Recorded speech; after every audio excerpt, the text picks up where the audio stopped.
Money on my mind, money on my mind, money on my mind, money on my mind, money on my mind, money on my mind, money on my mind. So money is all I think of. Money on my mind, money on my mind, money on my mind, money on my mind. Welcome, everybody, ladies and gentlemen.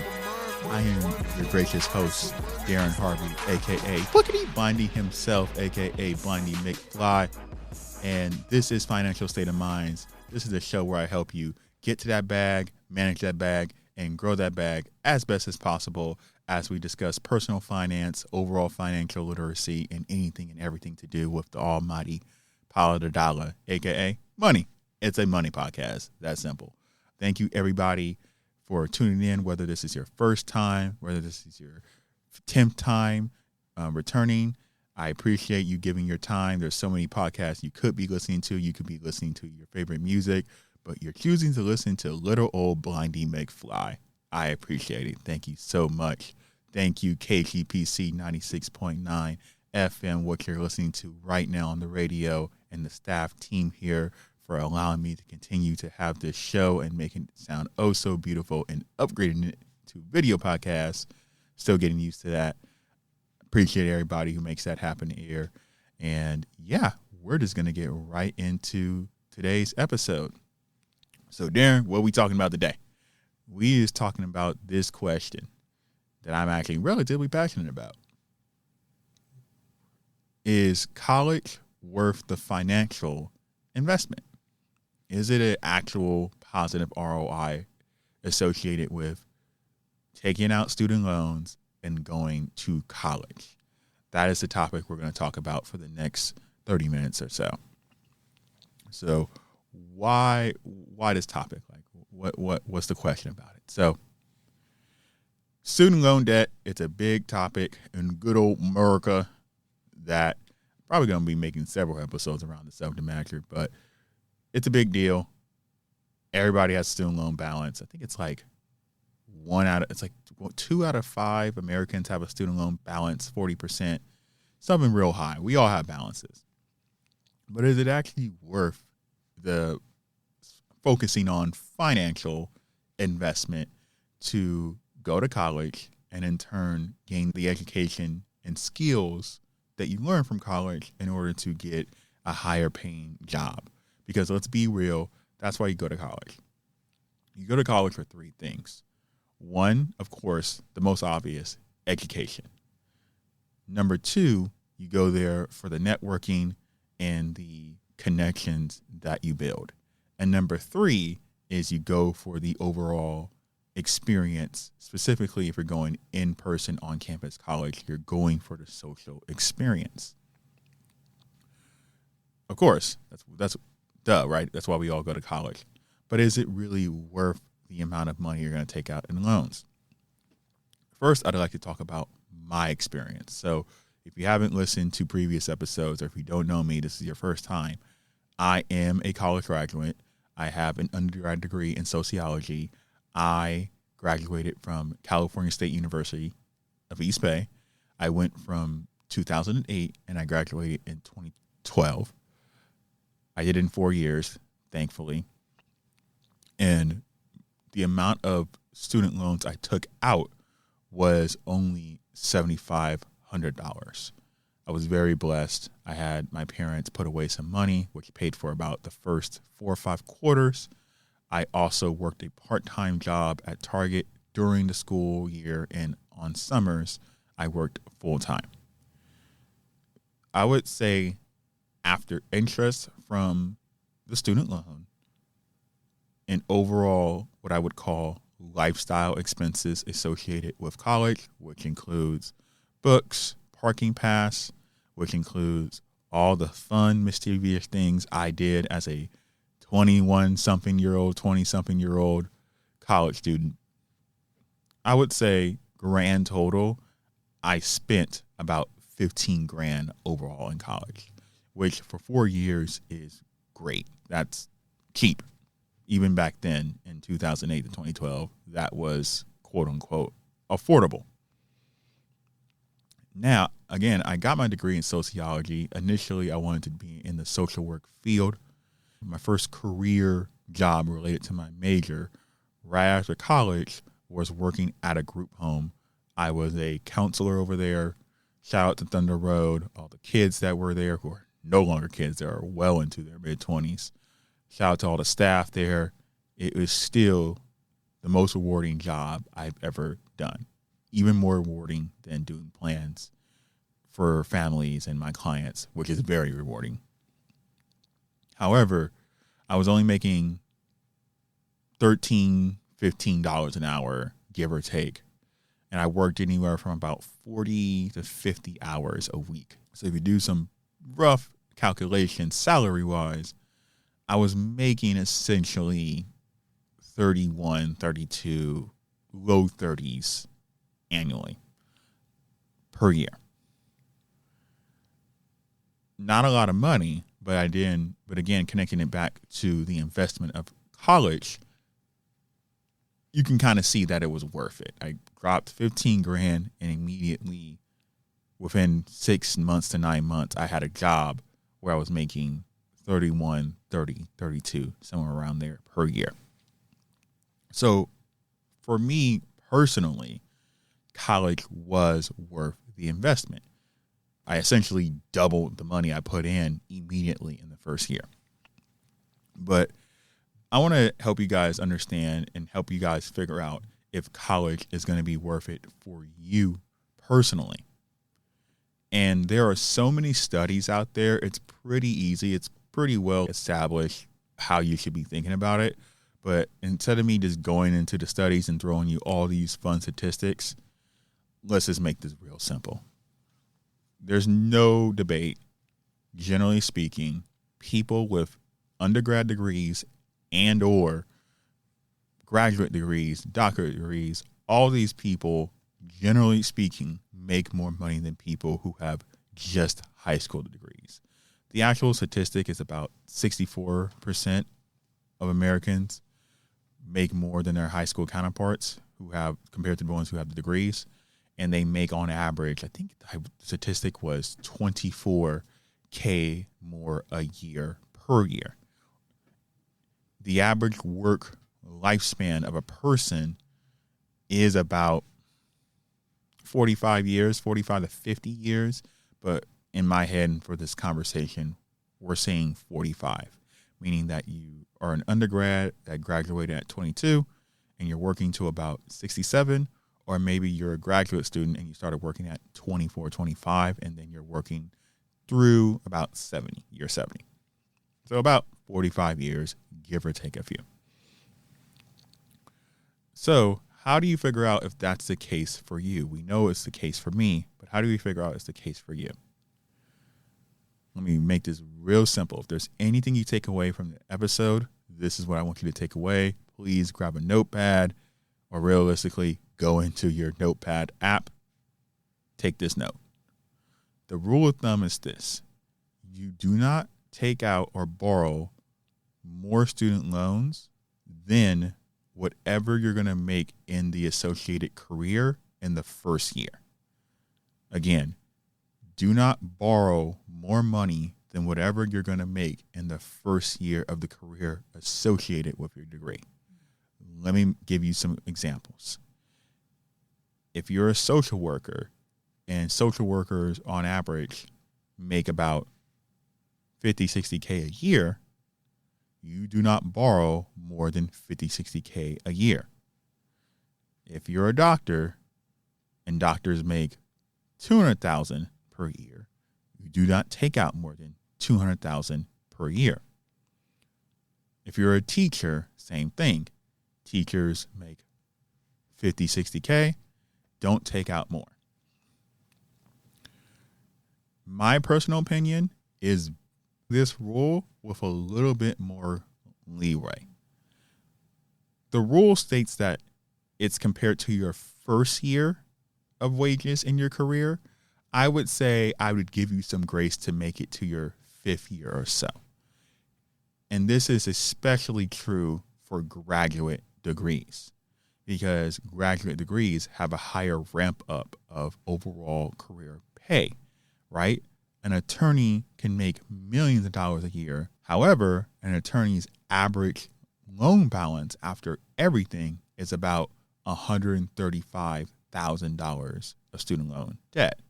But that's okay if the attorney ends up making $250,000, $500,000, $1 million.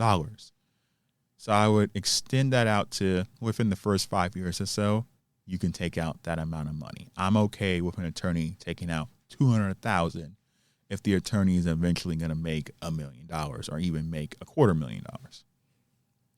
That's my personal adjustment to that rule. Essentially, what I'm saying is college is fine in itself. However, it's the way you go about getting your college education is what makes me feel yay or nay. And also, obviously, what you do with your degree and what that degree actually allows you to do. So I am one of these people who say, yes, if you are borrowing $100,000 to get a music production degree, I think that's ridiculous.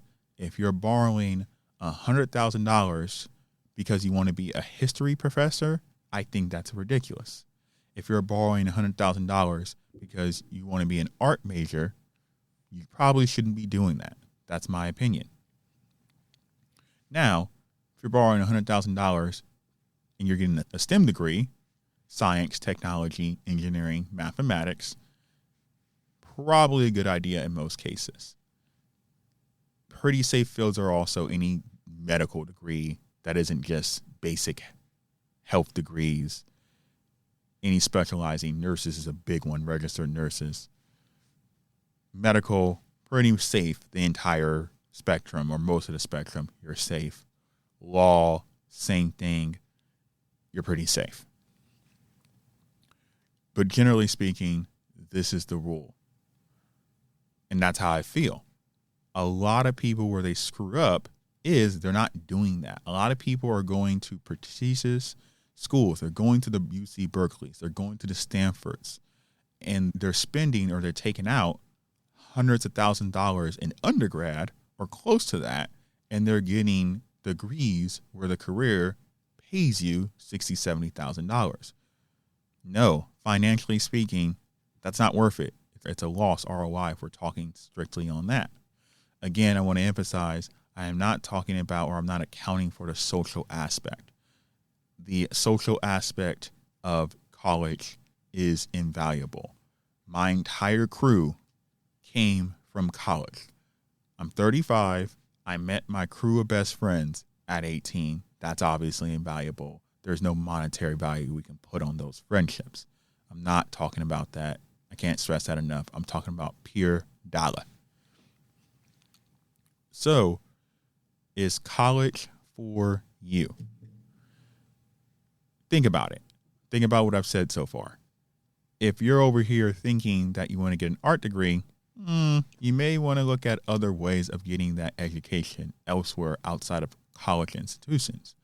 At this point in this year and day and age, it's pretty easy to take some online courses that are not associated with a college, and you can get a nice certification in many career fields, not just in the arts, not just in the media, not just in audio production, but you can get it in accounting, you can get it in cybersecurity, you can get it in tech. There's a lot of alternate ways of getting the education and the certification that will help you get a high-paying job. So think about that first. What do you ultimately want to do? And this is hard for a lot of 18-year-olds, a lot of 17-year-olds. This is hard when you're in college.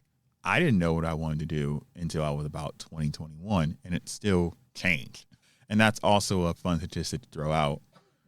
Only 24% of college graduates end up serving in the fields that are associated with their majors. If you graduate a degree in social work, you're most likely not going to end up in social work. But that's just true. If you're an engineer and you get an engineering degree, you're most likely not going to stay in engineering. So also keep in mind that that is an actual reality as well. So how do you suggest I go about going to college? Say I want to become a therapist. Okay, well, if you want to become a therapist, you're going to have to go to college. There's no fast track way of becoming a therapist because you need some type of graduate degree. You need an MFT, you need an LCSW. There's no way to not become a licensed therapist unless you do that. What I would recommend is this. You start, if you're in high school still and listen to this, high schoolers, if you're listening, take AP classes. And I'm going to go over a whole list of things you can do to reduce your overall expenses. But just for an example of what I would do if I was 16 listening to myself right now, listening to this podcast, I am taking high school seriously. I want to get good enough grades so I can take AP classes. Start taking AP classes because as we know, AP classes will count for college credits in pretty much the vast majority of schools that you would end up going to. So take some AP classes and go to a community college. Fun fact, 30 of 50 states in this country somewhere is offering free community college or free JC college tuition. Go do that. Go do community college. Then do that for 2 years, get your AA, get your associates, and then transfer to a college where they have a good program for that degree.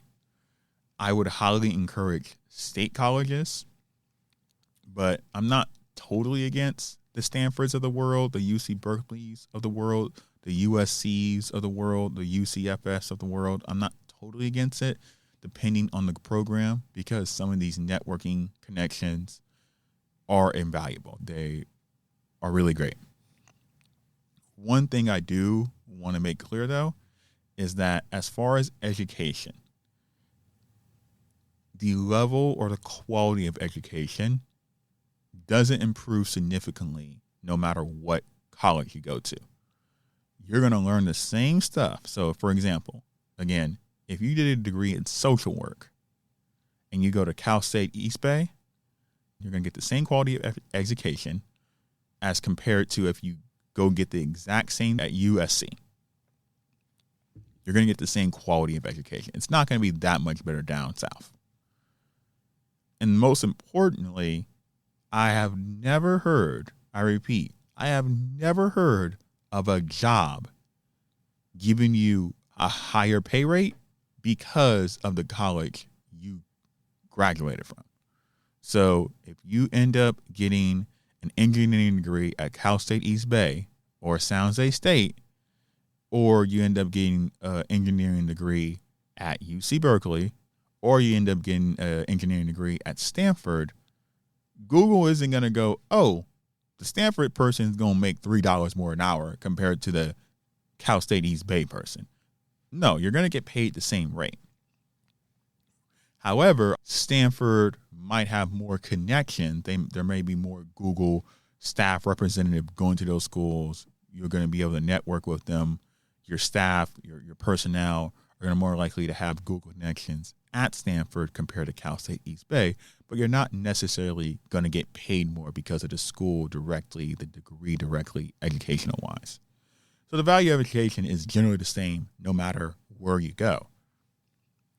You're really paying for the networking opportunities and connections. That's the difference between $62,000 a year tuition at Stanford if you're getting a law degree, and that's the undergrad, or just going to Stanford in general, compared to UC Berkeley, which is about half of that. It's really the networking opportunities. That's what you're paying for, and the social lifestyle, of course. Education, again, I can't stress it enough, isn't that different. So you transfer to a state school, you kind of figure out the degree you want, and then you go from there. And that's what I would do. And also, I would do all these tips and tricks this is what I would do to lower your expenses while you're in college. So if you're 18, you're listening to this podcast, you want to take AP classes. And parents, if you're listening to this podcast, open up a 529 investment account for your child and start throwing money specifically into that account. That money goes in pre-taxed and then comes out tax-free. The gains will be tax-free on the condition that the child or the beneficiary uses it for qualified school funds. Technically, that account applies for any level of education, but we're talking about college. You can use it for college. And again, any qualifying student expenses, which is, it could be tuition, student supplies, parking passes, books, you get the picture. So that's if you do before you're in college. While you're in college, again, go to community colleges. They're cheaper, if not free. Go to state colleges. They are significantly cheaper than your big prestigious universities. If you can muster up the strength and sacrifice by working a part-time or better yet, a full-time job while you're a full-time student. I did this myself. I worked part-time at Target while I was in school, and I was able to pay out of pocket for everything that wasn't the tuition itself. Saved a lot of money that way. You're going to want to do that if you can. It's very difficult. I couldn't even work full-time as a full-time college student, but I know plenty of people who were able to do it, who were able to buckle down and made that sacrifice. You're going to want to work. The obvious, probably the most obvious one, but I'm going to say it anyways, is look for scholarships, look for grants. Go to your counselors, do your Googling. There are plenty of scholarship and grant opportunities for those who need some money. Pick the right degree that is going to give you the highest return on your investment. So if you're going to school to become a mechanical engineer and you go to community college, you transfer to a state college, that's a great way compared to becoming a mechanical engineer and you just went straight to UC Berkeley.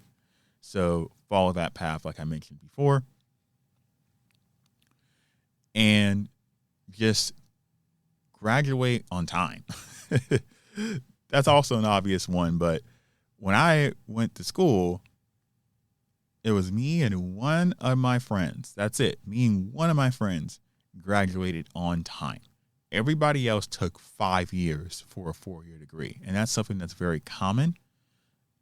Of course, there's a host of understandable reasons why that could be the case, why that could happen to you, but do what you can to just get in and get out as quickly as possible.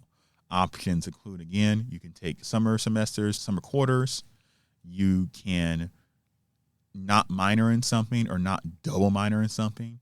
You can, and here's the big one, don't switch majors. That is an easy way for you to make sure you stay in college an extra year and two, and now you're paying more for that tuition and that college lifestyle. Stay the course, decide, and stick with it. Again, focusing on the financial aspect of college. These are great things, great basic steps you can do. And of course, the big one that I have to self-promote is get a financial plan while you're in college. Learn to budget effectively. There's a stereotype. Stereotype, at least when I was in college, was we were broke college students and we were eating cup of noodles for all the time. That was me. Like, I wasn't broke, but I was eating cup of noodles quite a bit on campus. Or I would just go to the convenience store on campus and get snacks, and that was my lunch. That could be my dinner.